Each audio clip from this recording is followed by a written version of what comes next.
नमस्कार दोस्तों, मैं अनुज दीक्षित एक बार इस माध्यम के ज़रिए आप सबसे यहाँ पर जुड़ने के लिए एक बार फिर से तैयार हूँ।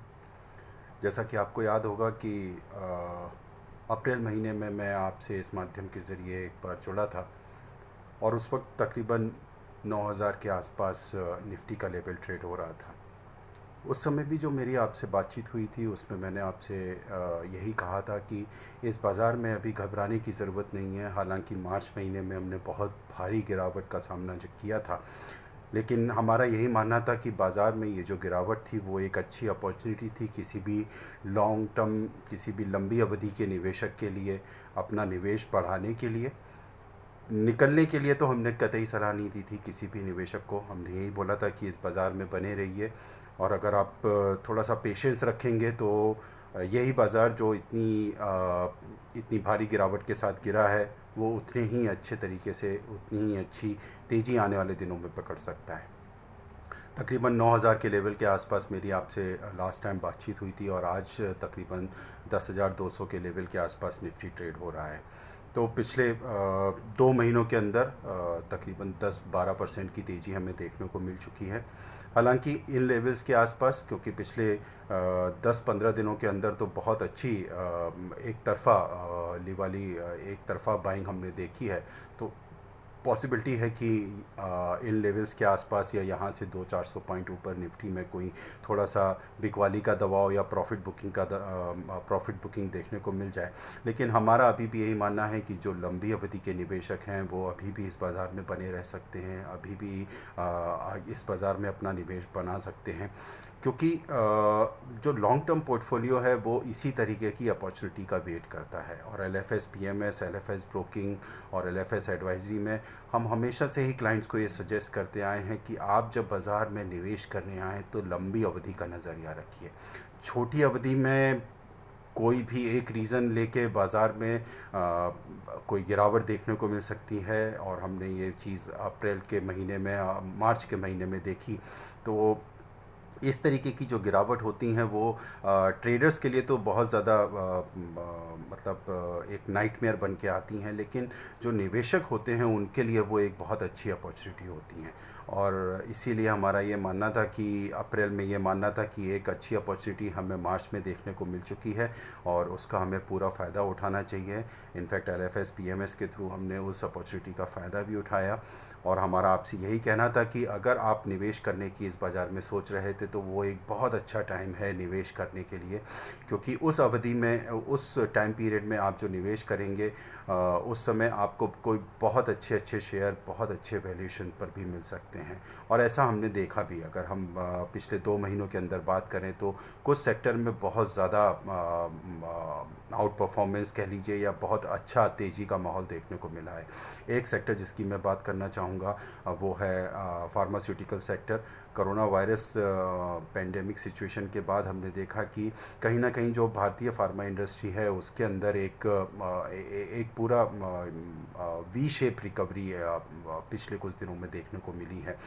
वो सेंटीमेंट वाइज भी है, वो ये सोचकर भी है कि हमारी फार्मा कंपनीज आने वाले समय में कहीं ना कहीं पर बहुत अच्छा परफॉर्म करेंगी। और ये पूरा का पूरा सेक्टर पिछले 2.5-3 साल से कहीं ना कहीं लोगों के लगातार सेलिंग लिस्ट में रहा था।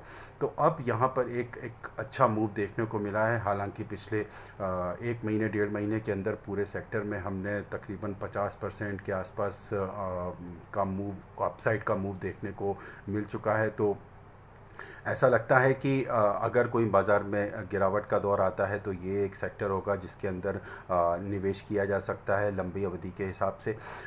दूसरा सेक्टर जो काफ़ी अच्छा परफॉर्म किया है लोअर लेवल से वो रहा है ऑटो सेक्टर। उसके अंदर भी हमने काफ़ी अच्छा मूव आते हुए देखा है। हमारे कुछ फेवरेट शेयर जैसे कि टाटा मोटर्स, हमने देखा कि तकरीबन 60-70 रुपये के लो से जो चलना चालू किए वो तकरीबन आज 102-105 के लेवल के आसपास चल रहे हैं। महिंद्रा एंड महिंद्रा जो हमने तकरीबन 270-280 का भाव देखा आज तकरीबन 460 के आसपास है। तो वो एक सेक्टर काफ़ी अच्छा परफॉर्म किया है। एक तीसरा सेक्टर जो पिछले कुछ वक्त से अंडर परफॉर्मेंस के दौर से गुजर रहा था, उसने इन 15-20 दिन की जो रैली आई है उसमें काफ़ी अच्छी परफॉर्मेंस दी है, और वो सेक्टर है बैंकिंग एंड फाइनेंशियल सर्विसेज।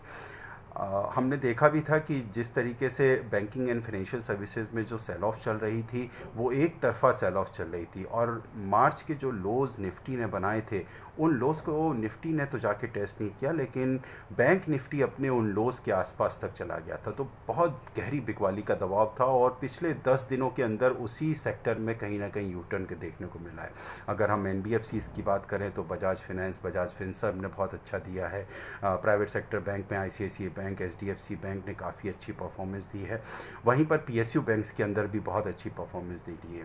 और हमारा ये मानना है कि आने वाले समय में, जैसा अभी हम बात कर रहे थे कि एक फार्मा सेक्टर एक अच्छा परफॉर्मेंस एक नए बुल ट्रेंड के लिए तैयार हो रहा है, एक पॉसिबिलिटी बन के आ रही है कि कहीं ना कहीं जो हमारा PSU बैंक, जो गवर्नमेंट रिलेटेड, जो गवर्नमेंट ओन्ड बैंक्स हैं, उनके अंदर एक काफ़ी अच्छा मूव आने वाले समय में देखने को मिल सकता है। वो एक सेक्टर ऐसा है जो आउट परफॉर्मेंस कर सकता है, और बैंक निफ्टी एक पूरा एक ऐसा पैक है जो कहीं ना कहीं मार्केट को सपोर्ट करेगा। तो 10,200, 10,500 इन लेवल से अगर हमें कोई सेल ऑफ भी देखने को मिलती है आने वाले कुछ हफ्तों में, ये एक सेक्टर होगा जो गिरावट में निफ्टी को सपोर्ट करेगा, एक स्ट्रेंथ दिखाएगा। फार्मा सेक्टर, जैसे मैंने आपसे बात की, उसके अंदर भी अगर कोई गिरावट दिखती है तो वो भी एक अच्छी अपॉर्चुनिटी रिप्रेजेंट करेगा आपके लिए लॉन्ग टर्म पोर्टफोलियो में निवेश बढ़ाने के लिए। और जैसा मैं आपसे हर किसी इंटरेक्शन में बात कर चुका हूँ कि कहीं ना कहीं पर बाज़ारों में जब आप लंबी अवधि के लिए निवेश करने आएँ तो पेशेंस बहुत ज़रूरी होता है। उस पेशेंस को रखना और उस पेशेंस के साथ बाज़ार में निवेश को बनाए रखना कभी कभी मार्च जैसे सेल ऑफ में काफ़ी डिफ़िकल्ट हो जाता है, लेकिन अगर आपने वो वक्त पार कर लिया तो आप देखेंगे कि आपके जो लंबी अवधि का पोर्टफोलियो है वो ही आगे चल के बहुत अच्छे रिटर्न आपको बना के देता है। तो हमारा अभी भी यही मानना है कि बाज़ारों में निवेश का एक अच्छा मौका मार्च में हमें मिल चुका है। आने वाले कुछ ही दिनों में, क्योंकि पिछले कुछ दिनों में काफ़ी अच्छी तेज़ी आ चुकी है, तो कोई गिरावट का माहौल दिखे तो वहाँ पर फिर से एक अच्छा मौका बन के आएगा बाज़ारों में अपना निवेश बढ़ाने का। और हम LFS PMS LFS ब्रोकिंग के थ्रू हमेशा इसी कोशिश में रहते हैं कि अपने क्लाइंट्स के लिए, अपने PMS क्लाइंट्स के लिए एक लंबी अवधि का पोर्टफोलियो बना के दें, जो आने वाले वक्त में, जो आने वाले 1-2 महीने नहीं, आने वाले 2-3 सालों में आपको मल्टीपल रिटर्न्स बना के दे। इस तरीके के पोर्टफोलियो कंस्ट्रक्ट करने के लिए हम इसी तरीके की गिरावट में जो अपॉर्चुनिटी आती हैं उन्हीं का वेट करते हैं। और हमारा ये मानना है कि अगर इस तरीके की कोई गिरावट देखने को मिलती है तो वो फिर से एक अच्छी अपॉर्चुनिटी रिप्रेजेंट करेगा हमारे लिए लॉन्ग टर्म पोर्टफोलियो में अच्छे शेयर्स को बाई करने का, अच्छे सेक्टर्स को बाई करने का। हालांकि ये जो सिचुएशन है अभी पेंडेमिक की, कोरोना वायरस की, हम इससे अभी पूरी तरह बाहर नहीं निकले हैं। तो मेरा आपसे निवेदन ये रहेगा, भले ही अनलॉक 1 चालू हो गया है, लेकिन अपने घर पर अपने स्वजनों, अपने प्रियजनों और स्पेशली अपने घर के बच्चों और बुज़ुर्गों का ख्याल रखिए। और इस चीज़ को अभी भी मत मानिएगा कि अभी हम कोरोना वायरस की जो सिचुएशन है उससे पूरी तरह बाहर आ गए हैं, तो हमें कहीं ना कहीं जो प्रिकॉशंस हैं उनको रखना बहुत ज़रूरी है।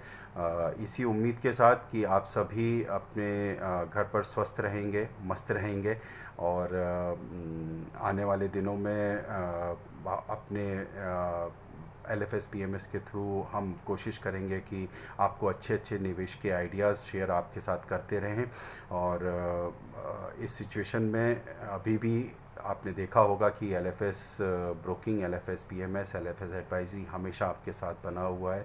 हम आपके साथ इस सिचुएशन में, इस पेंडेमिक की सिचुएशन में साथ थे, और आने वाले वक्त में भी जब ये सिचुएशन ठीक हो जाएगी हम तब भी आपके साथ रहेंगे, क्योंकि हमारा हमेशा से यही मानना है कि जो निवेशक जिन्होंने हम पे भरोसा किया है उनके साथ हम एक लंबी अवधि का एक रिलेशनशिप बना के रखें, और उनको एक लंबी अवधि में एक अच्छा निवेश, एक अच्छा पोर्टफोलियो बना के दें।